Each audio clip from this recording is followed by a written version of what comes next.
pia watu wanatakiwa wajipambanie ili mwisho wa siku na wao wapambaniwe. Ndio. Yes, asante. Na umezungumza vitu ambavyo ni vya msingi na ni elimu pia kwa wanarukwa, lakini pia kwa wale ambao wanatufuatilia kupitia online TV, yani Uliche Media. Na tunaomba kwa watu ambao mtaendelea kumhitaji ndugu yetu Mr. Mnene, msichoke kudrop comment hapo. Nirejea kwako Mr. Mnene. Ni kitu gani ambacho umewahi kukipitia kwenye maisha ya kawaida hautokuja kukisahau? Yani ni mkasa gani ambao umewahi kupitia kwenye maisha yako mpaka umefikia hapa ambao hutokuja kusahau katika maisha yako yote? Ni upi? Mkasa ambao ulishawahi kunigusa katika maisha yangu. Na hadi nikasema hapa naenda kupoteza kila kitu. Nilikuwa katika hizi harakati zetu za kisanaa. Najua tunaposema sanaa ina changamoto zake, mtu hawezi kuelewa. Wengi wao wanaamini kwamba changamoto ya sanaa ni kukosa tu pesa. Ndio hivyo kukosa tu watu wa kufanya nao kazi, lakini kuna changamoto nyingine ambazo huwa zinaibuka ambazo unakuta no way out, huwezi kuzikimbia. Ni mwaka 2022 23 kwenye hizo sikukuu, kwa ndo zimekaribia sikukuu za Pasaka. Nilikuwa naandaa filamu yangu ya Pita. Filamu ya Pita nilikuwa naiandaa. Sasa kuna mhusika mmoja ambaye alifanya vizuri sana kwenye filamu ya The Power of God. Nilitamani aweze kushiriki ndani ya hiyo filamu. Sintoweza kumtaja ya kulinda karia yake. Yes, chini ya kapeti hiyo. Kwa hiyo nikawa na shida naye sana huyo mhusika aweze kuja kushiriki kwenye filamu yangu, filamu ya Pita. Lakini nilikuwa nikimtafuta mara kwa mara aweze kusogea eneo la tukio niweze kumgawia script, lakini hakuweza kutokea. So kuna siku nyingine mwisho wa siku nakuja naamka mida saa 11 nagongewa odi na mwenyekiti wa mtaa. Mwenyekiti wa mtaa alichokuja kudai kwamba natakiwa tuweze kwenda kituo cha polisi. Niko for the first time najikuta nipo na mada, nipo na kesi na nini polisi. Jasho lilinitoka. Nilipofika kule nikajikuta ni kama na mimi wakasema kwamba huyu mtu ambaye unawasiliana naye sasa sisi tunauhitaji naye. Na kwa kuwa mnawasiliana inaonekana mpo pamoja. Kwa hiyo ile kesi nijikuta inaniangukia mimi azifu ni kama mimi ndo nimetenda lile kosa. Kumbe ni mahusiano tu ya kawaida, mahusiano ya karibu na mtu. Kwa hiyo ile kidogo ilinitoa kwenye mudi kabisa. Siwezi kuisahau katika maisha yangu. Pole sana. Ni kitu ambacho umekipitia. Wanasema kwenye maisha ya mwanadamu ili uweze kuyafikia mafanikio ni lazima upishane na mishale mingi. Mwenzangu Mr. Mnene amepishana na huo mshale, lakini aliweza kuumudu na mwisho wa siku akaamua kusonga mbele, na mpaka sasa leo tumeamua kumtafuta kama Uliche Media ili tuweze kuzungumza naye mawili matatu. Swali langu lingine ambalo nilikuwa natamani sana niweze kulijua. Umesema una filamu zaidi ya 10 na ninafahamu na nimewahi kuzifuatilia, lakini pia nilikuwa nataka maana sana kujua kwenye safari yako ya sanaa ni mafanikio gani ambayo umeyapata na hutokuja kuyasahau mpaka sasa hivi? Unajua sisi wasanii tuna mafanikio yetu special ambayo huwa tunajivunia. Sifa ya msanii ni pale ambapo au mafanikio makubwa ya msanii ni pale ambapo anaona kwamba kile kitu ambacho alikuwa amekitarajia au ule ujumbe ambao alikuwa ameukusudia jamii iweze kuupata kwa wakati ule umeweza kupatikana.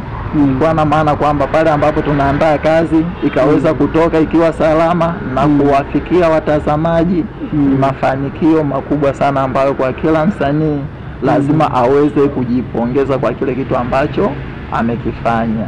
Kwa hiyo hayo ndo mafanikio yangu ya kwanza, lakini mafanikio yangu ya pili ni filamu zangu mbili kuweza kuwania tuzo za TAFA, Tanzania Film Festival Award mwaka 2020 mwaka 2023 filamu zangu, filamu ya The Power of God ambao nimecheza kama mhusika mkuu mle, na pia nilisimama kama director, niliongoza mimi mwenyewe. Na ukizingatia ndo filamu yangu ya mara ya kwanza kuweza kuicheza, basi ile filamu iliweza kuenda kuwania filamu za TAFA Tanzania Film Festival Award 2023. Filamu yangu ya pili ambayo niliweza kuiongoza na nikaicheza pia na niliandika pia ni uandishi wangu, filamu ya Deni la Marehemu, nayo mwaka 2023 iliweza kuenda kuwania tuzo za TAFA. Hongera sana. Kwa hiyo ni mafanikio ambayo nikiyaona naona ni kwamba jamii inanidai. Nina kitu kikubwa ambacho nina uhitaji wa kuweza kukifanya huko mbeleni. Hongera sana. We, kipaumbele chako ambacho nimekiona Mr. Mnene ni rasilimali watu. Kisha pata rasilimali watu wengi ndo mwanzo wa kupata fedha. Kwa sasa hivi tuendelee kujenga watu waamini, mwisho wa siku wakisha tuamini majambo yetu yanaweza yakaenda na tukapata fedha nyingi sana kupitia sanaa tunayoifanya. Jambo lingine ambalo pia nitamani sana kukuuliza kwenye masuala pia ya filamu, kwa sababu umekuwa ni nguli kwa sababu na filamu zaidi ya 10. Ni wasanii wangapi ambao wanaweza wakawa kipaumbele chako hususan kwenye mkoa wa Rukwa ambao umekuwa ukishuhudiwa wakifanya vizuri lakini pia hawana shida na watu? Wao wamejikita kwenye kazi na kipaumbele chao ni kazi. Wasanii ambao hawana shida na watu. Yupo dada Joyce Chilima.